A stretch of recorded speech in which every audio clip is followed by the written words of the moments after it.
Inni anar razzaq wa anta marzuq.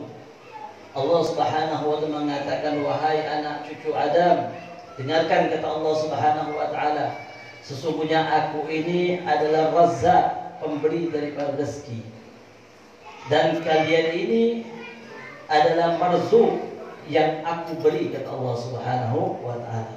Menandakan kita ini tidak punya apa-apa. Awal pertama kita berada di rahim orang tua kita itu sudah diberi oleh Allah Subhanahu wa taala. Ketika kita lahir keluar dari rahim orang tua kita tidak memiliki apapun. Kita tidak memiliki pakaian, kita tidak memiliki tempat tinggal, kita tidak memiliki kendaraan. Di saat kita baru dilahirkan oleh orang tua kita, menandakan kita tidak memiliki apa-apa.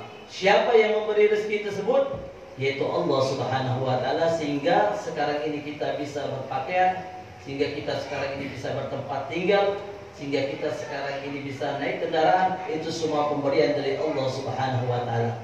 Sehingga kita sekarang ini bisa besar, tumbuh dewasa, kita bisa memiliki anak, istri, rumah tangga, itu semua pemberian dari Allah Subhanahu wa taala. Allah Subhanahu wa taala yang memberi, kita sebagai hambanya yang diberi. Allahul Ghani wa antum fuqara. Allah Subhanahu wa taala Maha Kaya, kalian adalah seorang hamba yang miskin. Maka tidak boleh kita bersombong diri, tidak boleh kita membanggakan diri bahwa sungguhnya kita ini semua pemberian Allah Subhanahu wa taala. Kita tidak memiliki apapun. Lalu kemudian Allah Subhanahu wa taala memerintahkan kepada kita, kalau kita sudah mengetahui bahwa sungguhnya kita ini diberi oleh Allah Subhanahu wa taala, maka kita dianjurkan untuk mawas diri. Dianjurkan untuk kita mawas diri, memperhatikan diri kita. Sebagaimana Allah Subhanahu wa taala mengatakan, wa ta'lamu anni ufika rizquka fala tatrubu ta'ati bisababi rizqi. Kata Allah Subhanahu wa taala, jikalau engkau mengetahui bahwa sesungguhnya aku pemberi rezeki dan aku yang senantiasa mencukupkan rezeki kepada kalian, maka jangan tinggalkan ibadah kepadaku, kata Allah Subhanahu wa taala.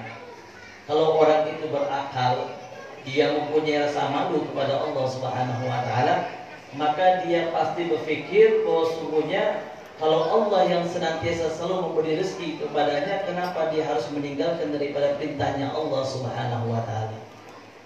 Kita kadang mengeluh, Pak, kayak susah banget untuk mendapatkan rezeki, kayak susah untuk mendapatkan pekerjaan, padahal sudah dijanjikan oleh Allah Subhanahu wa taala, kalau kita senantiasa mengikuti aturan Allah Subhanahu wa taala, baik dengan menjalankan perintahnya Allah ataupun menjauhi larangan Allah Subhanahu wa taala, maka akan dijamin oleh Allah Subhanahu wa taala rezeki untuk kita.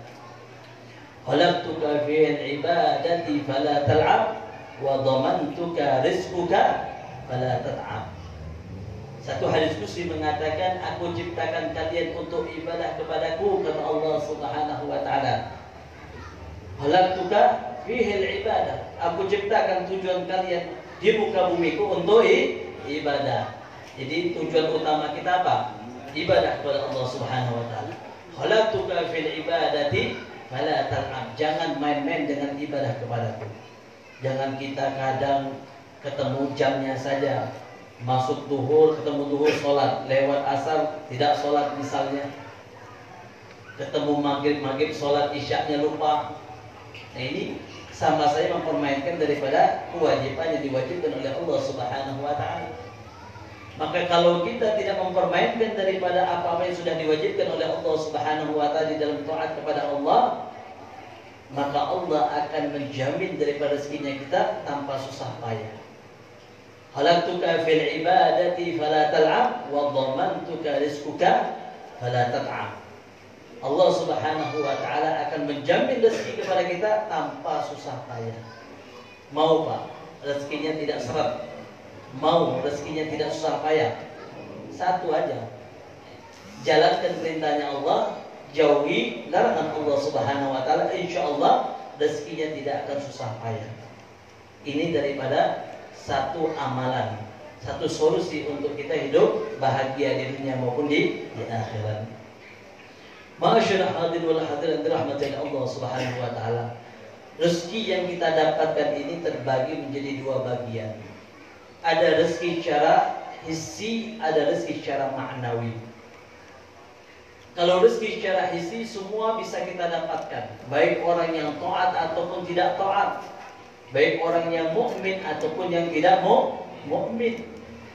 Seperti pakaian, kendaraan, rumah, itu semua rezeki secara hissi yang nampak, semua bisa kita rasakan, semua bisa kita miliki, baik yang taat ataupun yang tidak taat. Akan tetapi ada berkaitan dengan rezeki maknawi. Apa rezeki maknawi? Hidayah dari Allah Subhanahu wa taala, taufik dari Allah Subhanahu wa taala, ilmu yang kita miliki, ini semua adalah rezeki secara maknawi. Kita mampu untuk sholat, kita mampu untuk berpuasa, kita mampu untuk melaksanakan ibadah haji, kita mampu untuk bersedekah, kita mampu melangkahkan kaki kita majlis ta'lim, kita mampu berbuat kebaikan, kita mampu untuk mengerjakan segala bentuk kebaikan. Ini rezeki secara maknawi. Rezeki secara maknawi ini tidak diberikan oleh Allah Subhanahu wa taala kecuali orang-orang yang di situ dicintai oleh Allah Subhanahu wa taala. Inna Allah yu'ti dunya ala ma yuhib wa ala man yuhib, walakin yu'ti al-akhirah la yu'ti ila ma yuhibbu min al-abrar. Allah Subhanahu wa taala kalau memberikan rezeki berkaitan dengan dunia, Allah akan berikan kepada siapapun, tidak dipilih oleh Allah Subhanahu wa taala. Akan tetapi Allah Subhanahu wa taala akan memberikan rezeki akhirat berkaitan dengan hidayah, taufik, ibadah kepada kita semua, kecuali orang-orang yang dicintai oleh Allah Subhanahu wa taala. Maka kalau kita memandang pada diri kita, kita ini termasuk orang yang diberikan oleh Allah kedua-dua daripada rezeki tersebut. Baik rezeki secara hissi dan rezeki secara maknawi. Kita mampu datang ke tempat ini merupakan rezeki secara maknawi. Kita sekarang mempunyai pakaian, kita sekarang mempunyai kendaraan, ini rezeki secara hissi. Lalu kemudian Allah giring kita untuk sampai ke tempat ini untuk melakukan ibadah, ini kita juga telah mendapatkan rezeki secara maknawi. Berapa banyak orang yang hadir pada malam hari ini, berapa banyak orang yang tidak hadir pada malam hari ini. Maka kalau kita introspeksi diri kita, kita juga semua termasuk orang yang beruntung di hadapan Allah Subhanahu wa taala. Maka kita memohon mudah-mudahan Allah selalu berikan istiqomah kepada kita, sehingga kita selalu bisa mendapatkan rezeki secara hissi ataupun maknawi. Amin. Ma'asyiral hadirin wal hadirat dirahmati Allah Subhanahu wa taala. Lalu kemudian dikatakan di sini, fa innaka in tarakta ta'ati bisabab rizqika wajabat 'alaika 'uqubati. Ketika kalian meninggalkan daripada taat kepadaku, kata Allah Subhanahu wa taala, sedangkan kalian telah tahu bahwasanya memberi rezeki ini siapa? Aku, kata Allah Subhanahu wa taala, maka akan aku wajibkan, kata Allah Subhanahu wa taala, kalian ini semua akan aku berikan hukuman nanti di yaumil qiyamah. Kalau kita meninggalkan daripada perintahnya Allah, sedangkan kita tahu bahwa Allah yang memberi rezeki kepada kita, maka jangan salahkan Allah Subhanahu wa taala, salahkan diri kita sendiri bahwa sungguhnya Allah Subhanahu wa taala akan memberi hukuman kepada kita. La tas'alunna yauma idzin 'anil na'im. Setiap daripada nikmat yang telah diberikan oleh Allah Subhanahu wa taala akan ditanyakan oleh Allah Subhanahu wa taala. Di saat pertanyaan tersebut kita bisa gunakan daripada nikmat ini dari Allah, maka kita termasuk orang yang beruntung di hadapan Allah Subhanahu wa taala. Dan kita yakin bahwa sungguhnya Allah Subhanahu wa taala tidak akan mengecewakan kita di saat kita diberikan oleh Allah kesempatan hidup di dunia, menandakan di situ ada jaminan daripada rezekinya Allah Subhanahu wa taala. Wa ma min dabatin fil ardi illa 'ala Allahi rizquha. Tidak ada makhluk di muka bumi yang Allah Subhanahu wa taala, Allah Subhanahu wa taala telah menjamin daripada rezekinya. Yang penting bagaimana kita untuk menjemput daripada rezekinya Allah Subhanahu wa taala, dengan kita bersedekah, dengan kita melakukan daripada ibadah kepada Allah, dengan kita memiliki daripada anak, dengan kita memiliki istri, itu semua jalur daripada rezeki yang Allah Subhanahu wa Ta'ala akan berikan kepada kita.